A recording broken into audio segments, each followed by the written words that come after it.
की राष्ट्रीय स्तर पर अगर उसमें कोई गड़बड़ी हो रही है तो आप ये मान के चलिए कि फिर बीजेपी बैकफुट पर रहेगी, मोदी जी बैकफुट पर रहेंगे और अमित शाह जी बैकफुट पर रहेंगे। अब ये जो बैकफुट पर रहने की स्थिति बनती है तो वो जेडीयू फ्रंट फुट पर खेलेगी। इसी की व्यूह रचना बनाई जा रही है और इसीलिए ये टाला जा रहा है कि कैसे भी करके कोई भी जुगत लगा करके अगर ये कोशिश हो जाए कि 6 महीने तक मुख्यमंत्री बने रहें तो 6 महीने के अंदर में ये सारे समीकरण बदल जाएंगे। अब पॉलिटिक्स में तो बड़े बड़े महारथी कहते हैं कि 7 days is equivalent to a year in politics. राजनीति में 24 घंटा भी बहुत महत्वपूर्ण होता है जनाब। तो क्या भारतीय जनता पार्टी, जनता दल यूनाइटेड की ये घिरकी, ये धमकी और नीतीश कुमार की ले सकती है? क्या बीजेपी मान सकती है कि हम अब मुख्यमंत्री बनाए रखेंगे नीतीश कुमार को? इसके लिए बीजेपी तैयार हो जाएगी और अगर बीजेपी तैयार होती है तो बीजेपी की फिर मजबूरी क्या होगी? तो अब चर्चा यह हो रही है कि अगर बीजेपी तैयार होती है इसका मतलब है कि बीजेपी बैकफुट पर है और अगर बीजेपी को फ्रंट फुट पर खेलना है तो बीजेपी को यह संदेश देना पड़ेगा कि मुख्यमंत्री जी आप इस्तीफा दे दीजिए, आपको इस्तीफा देना पड़ेगा किसी भी सूरत में। आप ऐसा नहीं हो सकता है कि आप राज्यसभा के मेंबर भी बने रहें और वहां मुख्यमंत्री बने रहें, यह हम स्वीकार नहीं कर सकते। ये दोनों काम एक साथ नहीं हो सकता है, जबकि कानूनी रूप से संवैधानिक तौर पर वो 6 महीने के लिए मुख्यमंत्री बने रह सकते हैं। लेकिन भारतीय जनता पार्टी अगर ये कबूल कर लेती है इसका मतलब है कि भारतीय जनता पार्टी ने जेडीयू के सामने सरेंडर कर दिया है। आपको लगता है कि भारतीय जनता पार्टी जेडीयू के सामने सरेंडर कर दिया है?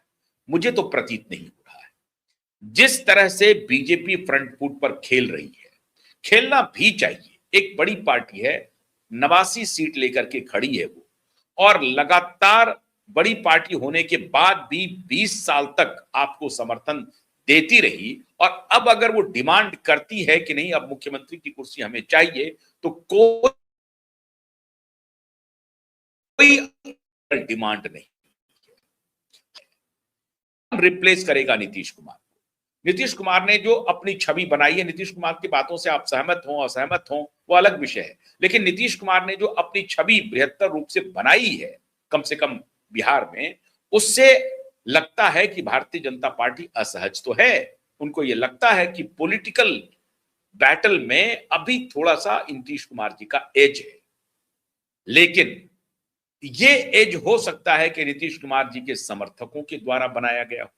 जो नीतीश कुमार जी के विरोधी हैं वो चुपचाप अभी शांति से देख रहे हैं, शांत होकर के देख रहे हैं सारे तमाशे को। लेकिन भारतीय जनता पार्टी कब तक नीतीश कुमार को झेलेगी, कब तक नीतीश कुमार के दबाव में आते रहेगी? अब यहां भी ये भी कैलकुलेशन शुरू हो गया है कि साहब 116 की क्षमता है भारतीय जनता पार्टी की, मतलब एनडीए माइनस जेडीयू अगर करते हैं, और ऐसी परिस्थिति में वो सरकार बनाने का दावा ठोक सकती है। गवर्नर उनके हैं, उनको बुलाया जा सकता है। अब ये अगर ऐसी नौबत आती है मित्रों तो ये मान के चलिए कि जेडीयू और भारतीय जनता पार्टी के बीच में फिर लंबी और बड़ी गहरी खाई होगी। इस बार ना भूतो ना भविष्यति की स्थिति है और भारतीय जनता पार्टी इस बार चुनाव के पहले से कह रही है और चुनाव के बाद भी कर रही है। कोई भी कीमत बीजेपी को चुकानी पड़े भारतीय जनता पार्टी चुकाएगी, लेकिन अगर नीतीश कुमार ने इस बार किसी भी तरह की धमकी दी, कोशिश की जिसका उनको लग रहा है कि शायद केंद्र पर असर पड़ सकता है, वहां से समर्थन वापस हो सकता है और माइनॉरिटी में सरकार आ जाएगी, तो बीजेपी समझ पूछ करके कदम उठा रही है कि केंद्र में भी सरकार के जाने की स्थिति में क्या हम करेंगे। अब ये सारे permutation combination Bharatiya Janata party assess कर रही है। अगले 1 साल के बाद उत्तर प्रदेश में चुनाव है, 5 राज्यों के चुनाव अभी सर पर हैं, तो इस स्थिति को देखते हुए जेडीयू शह और मात का खेल खेल रही है। जेडीयू चाहती है कि अगर एक बार वो कुर्सी से हट गए नीतीश कुमार, तो फिर उनको लगता है कि जेडीयू का कोई मुख्यमंत्री बन ही नहीं पाएगा आने वाले दिनों में। जिस प्रकार से लालू जी सत्ता से हटे तो आज तक तेजस्वी, और ऐसी स्थिति में जेडीयू एक ऐसा पद जो उनके पास वर्तमान में मौजूद है, वो किन्हीं कारणों से उनको छोड़ना पड़ रहा है, तो वो उन कारणों को पचा नहीं पा रही है। तो जेडीयू के नेता भी चाहते हैं कि अगर जेडीयू का मुख्यमंत्री नहीं बनता है तो पार्टी के बचे रहने की संभावना उसी स्थिति में होगी जब नीतीश कुमार के सुपुत्र निशांत कुमार पार्टी की बागडोर पूरी तरह से मजबूती से संभाल लें। लेकिन एक खबर उड़ती उड़ती ये भी आ रही है कि नीतीश कुमार निशांत कुमार नहीं है। निशांत कुमार को डर है, शंका है, इसलिए निशांत कुमार थोड़ा फूक फूक करके चल रहे हैं। निशांत कुमार के बारे में कहा जा रहा है कि वो और भी ऐसा प्रतीत हो रहा है कि वो जातिवाद से बाहर नहीं निकल रहे हैं। उनकी जो अभी वर्तमान में टीम बनी है उसमें जो सवर्ण विधायक हैं वो दूसरी पंक्ति में हैं। उनकी कोटरी में उनके जाति विशेष के लोग ही उनको घेरे हुए हैं।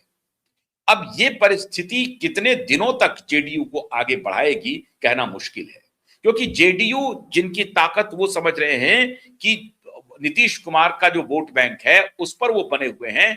आप समझिए कि ये पूरी गलत एनालिसिस होगा। ये जो कहा जा रहा है कि 21% पर नीतीश कुमार की मजबूती है, ऐसा नहीं है। नीतीश कुमार के साथ जब नरेंद्र मोदी का जुड़ाव होता है तब वो 21% कंसोलिडेट होता है, क्योंकि उसमें मोदी का भी चंक बहुत बड़ा है। इसलिए ये नैरेटिव दे देना कि नीतीश कुमार ने अति पिछड़ों में अपनी पहुंच बना ली है और मोदी को वहां पर नुकसान है, ऐसा नहीं है।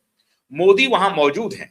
मोदी और नीतीश कुमार दोनों का एक स्टेक है, हो सकता है उसमें अधिक स्टेक नीतीश कुमार का है, लेकिन जिस वर्ग में नीतीश कुमार पॉपुलर हैं उस वर्ग में नरेंद्र मोदी भी पॉपुलर है। ऐसा नहीं है कि नरेंद्र मोदी बिल्कुल जीरो पर आउट है उस वर्ग में, बिल्कुल ऐसा नहीं है। तो अब नीतीश कुमार को क्या अपनी जाति या लवकुश इक्वेशन का समर्थन मिलता रहेगा, या उनको बाकी जो बृहत्तर उन्होंने सोशल इंजीनियरिंग की है उसका लाभ नीतीश कुमार को मिलेगा? ये सब आने वाले दिनों में देखना पड़ेगा कि नीतीश कुमार किस करवट लेते हैं।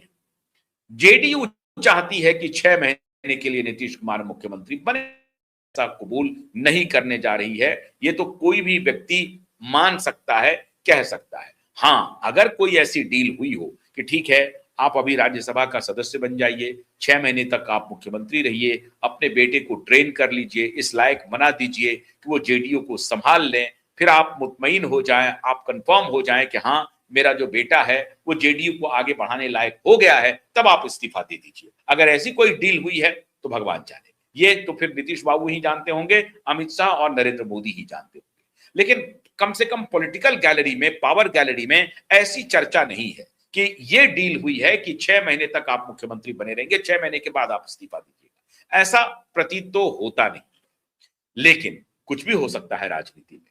अभी बीजेपी भी बैकफुट पर है, पूरी तरह से बीजेपी उनके ऊपर दबाव नहीं बना सकती है कि आप इस्तीफा दे दीजिए, क्योंकि नीतीश कुमार को मालूम है कि हम आखिरी पारी खेल चुके हैं। पिछले 2020 के चुनाव में कह रहे थे कि ये मेरा आखिरी चुनाव है, लेकिन 2025 में भी वो चुनाव लड़े, 2025 में उनका आखिरी चुनाव नहीं है। अब लेकिन